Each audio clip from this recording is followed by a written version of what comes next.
cada uno, hay ejemplos de gente que ha llegado a hacer un proyecto de largometraje de maneras muy diferentes. Muchos realizadores vienen de la televisión o de la publicidad.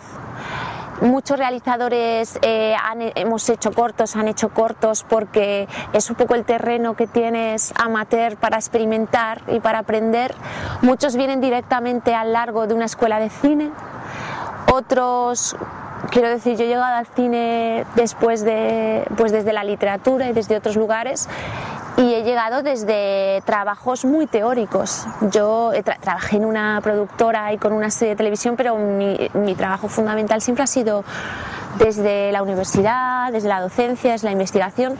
O sea, que luego te pones a preguntar a la gente cómo llega a hacer un proyecto de un largo, que la gran dificultad es que necesitas un guión muy sólido y necesitas demostrar la capacidad, la experiencia y la formación. Llegar a eso puedes hacerlo desde muchos sitios, pero desde luego el corto es que es el territorio, yo creo que más el más libre y a la vez el más difícil, porque te enfrentas a todo en pequeña escala. ¿Vendrías conmigo a París? Aquí no entra nadie. Están las flores más preciadas y esas solo las cuido yo. ¿No crees que ya es hora de que nos casemos? Sí, quiero. Esto no vale. He malgastado mi vida sola. Nadie se acuerda de nosotras. Pues mira, yo empecé el guión de Tu ventana a la mía en otoño de 2007, cuando yo estaba en Nueva York. Yo tenía una beca de investigación que él se trasladó a la NYU para hacer la tesis doctoral sobre teoría de guión, y como estaba trabajando sobre propuestas teóricas norteamericanas de escritura de guión, eran los propios profesores los que me dijeron: deberías ponerte con un guión paralelamente, porque allí tienen, yo creo que la sana costumbre en este aspecto de, si estás con algo teórico, que nunca se escape de la práctica, porque es muy fácil hablar de cómo escribir guiones o cómo hacer películas si luego nunca has hecho una película o nunca has escrito un guión. Y empecé por eso, yo quería hacerlo y tenía ahí una idea que nunca me acababa de sentar a hacerlo. Y empecé entonces. Entonces hice como el grueso del proyecto, de la estructura del proyecto, de las bases estéticas, de las bases éticas, del contenido y la forma de la película. Y lo dejé porque volví otra vez a retomar la tesis doctoral, y al año siguiente, que yo fui a Los Ángeles, que me trasladó la beca a Los Ángeles, es cuando escribí la primera versión de guión de Tirón.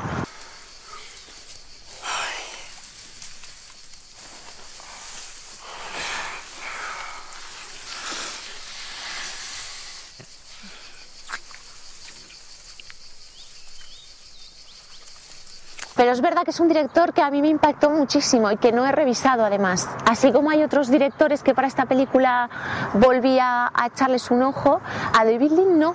Y sin embargo sí que es cierto que tiene una narrativa y unos tiempos y unas emociones en unos territorios que es verdad que a mí me son muy, muy, muy próximas.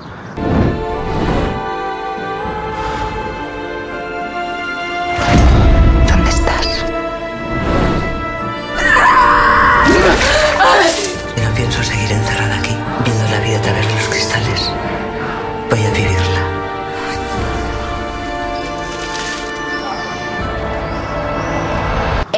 Los planos cenitales tienen precisamente como que tiene el valor de que te saltas la visión natural de una persona. Entonces de pronto estás viendo la realidad desde un sitio que no es lo lógico, no es la visión lógico-causal de una narración.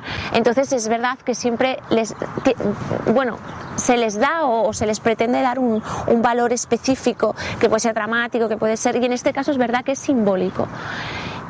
Tienen algo en común las tres, y es que se sienten vulnerables. Incluso cuando Maribel está con Paco, está dudando de decir: por favor, no te vayas nunca más. Entonces es un momento en el que, para mí, es en el momento en que, como dice el personaje Leticia, dice: ¿puede una mariposa transformarse en larva? Esos planos es cuando las ves mariposas y las ves larvas a la vez. Porque ves a Luisa cuando está en la cama, que la ves larva completamente, sin pelo, sin un pecho, muy, muy frágil. Maribel, aferrada a su amor, también en un momento en que se siente muy, muy vulnerable y tiene miedo. Y Leticia, el personaje de Violeta, en el plano que para mí también simboliza gran parte de la película, y de hecho es el primer plano que vuelve, de hecho se anticipa nada más empezar la película, porque significa esa larva, esa mujer en transformación, ese momento de angustia en el que vuelves hacia dentro de ti y escuchas o no escuchas nada, o es como volver al útero. Tiene como muchas capas ese plano de Leticia. Para mí también es el que es uno de los que más cuenta la película en una sola imagen, y de hecho internacionalmente es el cartel. Pues El Ovillo, siendo que la película cuenta la historia de 3 mujeres, 3 edades, 3 paisajes, donde las 3 son antitéticas, sus mundos son antitéticos, sus edades están contrastadas, porque cada una está en un momento de la vida, en un momento de la historia, en un momento del paisaje, pero necesitaban una vivencia común. Casi todos los nexos, más allá de las transiciones, los nexos, lo que las une es simbólico y es profundamente emocional.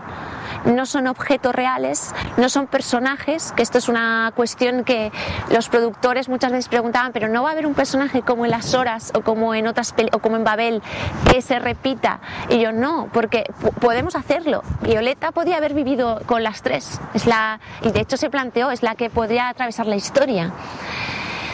Pero la película no cuenta eso. La película cuenta cómo, más allá del tiempo y el espacio, hay una manera de respirar femenina que no tiene solo que ver con las mujeres.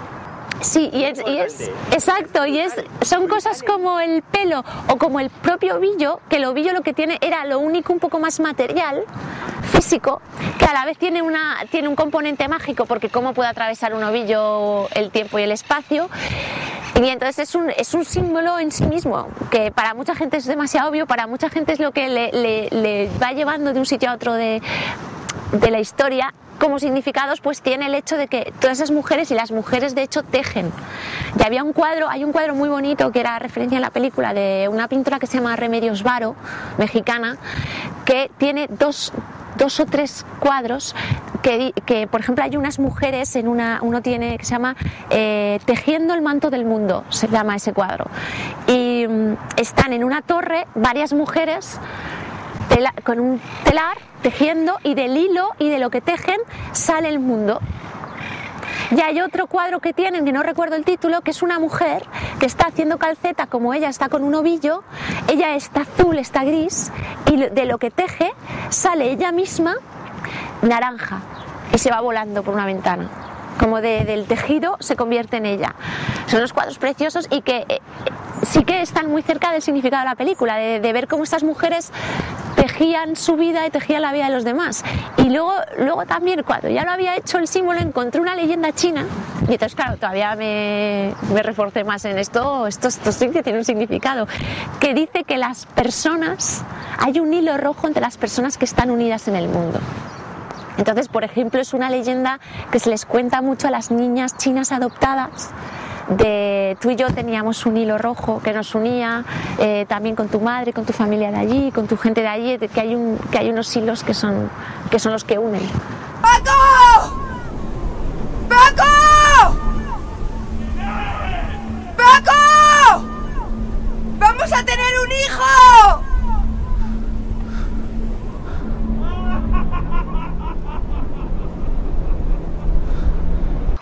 Pues mira, Fran Fernández iba a ser el director de fotografía de esta película, porque es con quien yo había trabajado en todos los cortos y tiene una sensibilidad apabullante. Son los 2 sevillanos y son los 2 muy parecidos. No pudo, por cuestiones personales, no pudo estar en el proyecto. Entonces es cuando yo busqué a Miguel Amoedo, y uno de los que me recomendó el propio Fran fue Miguel Amoedo. Y el cámara de la película, Javi García Redondo, también me recomendó a Miguel Amoedo, que el cámara de la película era el de los cortos. A mí yo no lo conocía y ha sido un absoluto descubrimiento. El tema de la pintura con Jesús Bosquet, que es el que ha hecho el diseño visual, todo el diseño gráfico de la película, todo lo de alrededor, que es el diseñador gráfico de Amapola y que es pintor. Cuando estaba haciendo el guión, yo los guiones no los hago muy estructuradamente de manera lineal, sino que los hago de manera bastante espiral y vuelvo a dar otro giro, entonces en esas espirales voy recogiendo muchos materiales y materiales recojo fotografías, pinturas, muchos textos, pero textos periodísticos, textos literarios, poemas, canciones, que más que contar la película te llevan al estado de ánimo de los personajes, te ayudan a explicar estados de ánimo que a veces no son de una pieza. Entonces cuando yo recopilé todo ese material, con Jesús Bosquet les dimos forma de un libro de estilo de la película, donde había un libro de estilo para Inés, un libro de estilo para Violeta, un libro de estilo para Luisa y un libro de estilo global. Cada una tenía sus pinturas. Pues en Inés estaba Millet, estaba Vermeer, los espacios interiores de Vermeer, en Violeta estaba Rossetti, en Luisa había mucha pintura americana, norteamericana, costumbrismo norteamericano que es muy bonito, y había mucha pintura española también, de la época así, de los años 50.